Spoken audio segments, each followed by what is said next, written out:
I push my way through the tangled weeds and onto the cliffs overlooking the bay. The light of day is already fading, and for a moment it looks like winter, though there is no such thing. Once there were whales in the waters below, but now there are only skeletons, mammoth in their loss of flesh.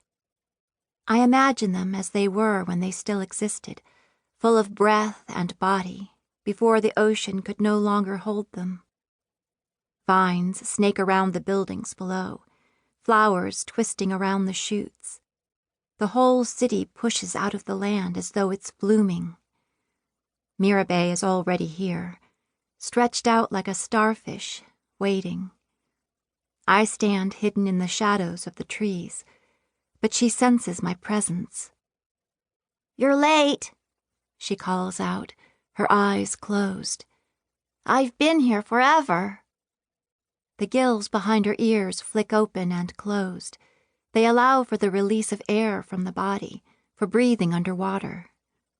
I touch my own gills. They flick open and closed too, but they let no air out or in. They don't do anything at all. "Sorry," I say. I don't tell her where I've been. I drop down next to her, my head to her head, and she weaves our hair together in one long braid. Mirabae's hair is purple and shimmers in the sun. Mine is dark and falls in waves down my back. When we were younger, she would come over at night when her parents fought, scaling up the side of the house to my window, where I always let her in. We would sit on the roof and map out the stars in the sky. There are things I don't tell her, things I don't say out loud to anyone. But I know that when I come to these cliffs, she'll be here, where the world belongs only to us. "Maybe we should stay here," I say to Mirabae. "Build a tiny home out of twigs, sharpen our teeth into points." "Go feral," she says and smiles. At the end of this week, we start assessment, the 3 months of training that will prepare us for enlisting in the Abdolorian armed forces. The Abdolorians call it conscription. Soon we'll be galaxies away from here and from each other, starting the first of 7 years of military service. "What if we just didn't go?" I ask, as though we have a choice. "I want to go," she says quietly, staring up at the sky. "I need to get away from here." "I know," I tell her, and the last train of the day flashes by on the bridge overhead. Mirabae never talks about her family. Sometimes I wonder if we've been friends for so long because we both have things we hide. I break open a pod from the trees above and crack the seeds from within it. Inside is silver dust, and I pass the pod to Mirabae. We press the powder onto our lips, and they glitter. We streak it over our cheekbones so we sparkle in the moonlight. "We look like jellyfish," I tell her. Not that I've ever seen any. The stars shimmer endlessly above, snaking their light over us. My bones twitch relentlessly under my skin. I have no name for what this feeling is.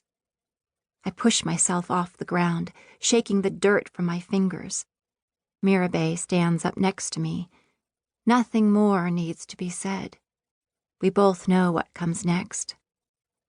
We race down the cliffs, our feet fighting for purchase on the rocky expanse. We weave through fruit groves. We suck on lemons, spitting the seeds into the dirt as we go. At the base of the cliffs is a tunnel covered in moss. We rush through it, spinning in circles. I don't think about who I am, where I'm going. We don't stop, don't even think of stopping, until we reach the end of the tunnel and find ourselves at the fence at the edge of the beach. "Let's climb it, Lee," Mirabae breathes, her eyes wild. She scales the fence in seconds and looks down at me. "Come on, it's easy." She pulls herself all the way to the top, balancing on her toes, her dress fluttering in the wind. She spreads her arms wide and leaps through the air as though gravity means nothing. She lands on the other side without even faltering. "Your turn," she says, smiling. The fence is 20 feet tall and topped with barbed wire. It's not that high. I know I can climb it, but if anything were to go wrong, I can't risk it. Sweat drips down the nape of my neck, the creases of my elbows. "It's late," I say finally. "I have to go." Mirabae stares at me through the links of the fence, her smile fading. "You always leave," she accuses me. "Stay, just this once." I look up at the moon, full in the sky. I don't know what I can tell her, so I just shake my head. "Fine," she says, a tinge of sadness in her voice. "Just go." "Mirabae, you know my dad," I remind her. "You know how he is." "I know," she sighs, trailing her toes in the sand. "I'll see you tomorrow." The city sparkles in the distance, a million lights blinking from far away. I walk down street after street, my footsteps echoing on the pavement. Again, I look up to the sky and the galaxies within it. "Where am I going?" I whisper. "What does this life hold?" But I know there's only one answer. There's only one way for my life to move.